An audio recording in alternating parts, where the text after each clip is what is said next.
Vamos fazer mais um resumo, seja bem-vindo ao nosso canal. Estamos no capítulo 42, Mistérios da Bíblia.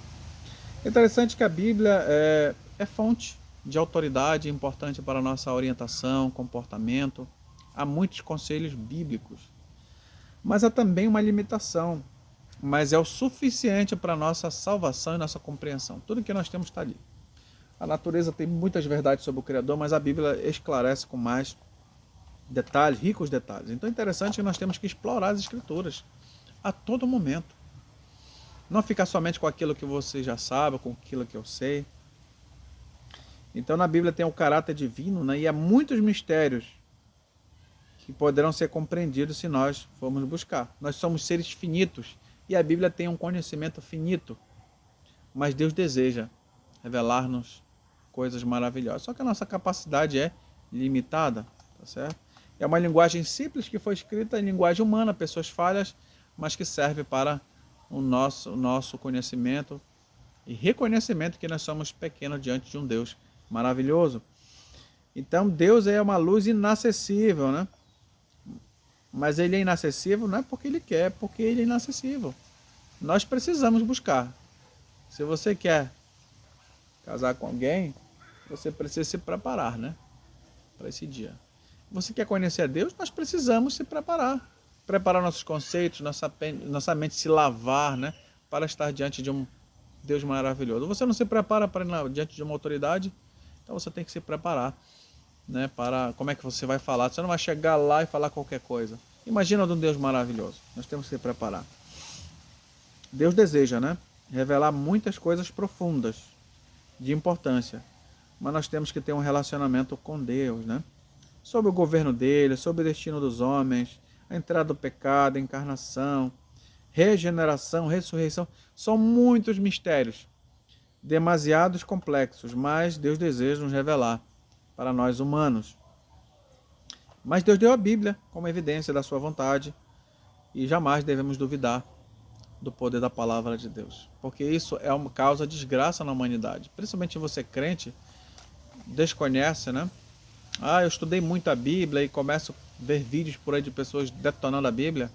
Isso não vai acrescentar em nada. Você pode ter argumentos, né? Você vai sempre encontrar pessoas contra-argumentando e não vai dar em nada.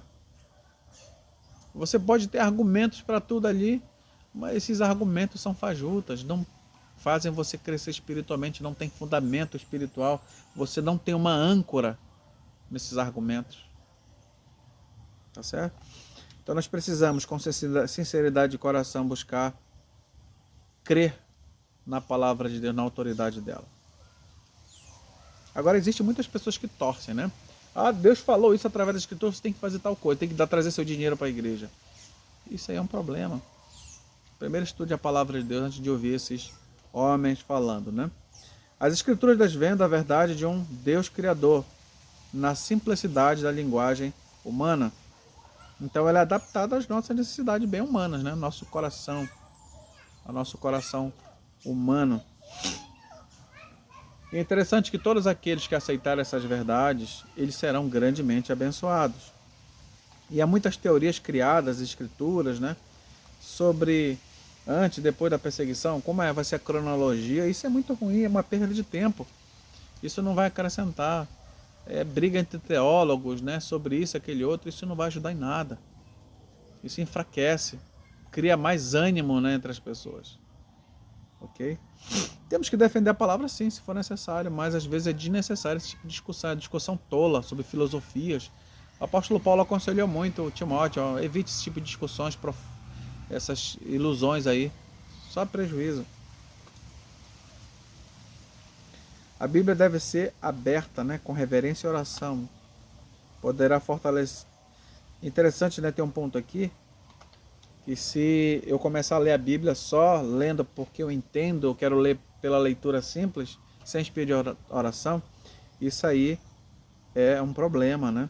Você lê a Bíblia como se fosse qualquer livro, ou ler sem orar, sem fazer aquela abertura, Senhor, faça a tua vontade na minha vida, o que é que tu quer? Isso pode gerar ceticismo, né? Surgir interpretações enganosas. Qual é a nossa intenção de estudar a Bíblia? Então isso pode dizer, ah, isso aqui serve, isso aqui não serve, isso aqui foi abolido, isso aqui não serve, só o Novo Testamento serve. Isso aqui é um perigo muito grande para nós cristãos. Esse foi o resumo que eu tive hoje. Hoje é sexta-feira. Para nós, dia da preparação, que Deus abençoe a mim e a você. E possamos crescer na graça de Cristo. Hoje, se eu não me engano, é 23 de agosto de 2024. Então esse foi o resumo maravilhoso que eu pude ter hoje. Que Deus nos abençoe. Um forte abraço. E ore por nós, pelo nosso ministério. Eu tenho um trabalho, né? Mas tem esse trabalho aqui, que é maravilhoso de poder estudar e ao mesmo tempo publicar aquilo que nós temos aprendido nesse momento. Muito obrigado e até a próxima, se Deus quiser.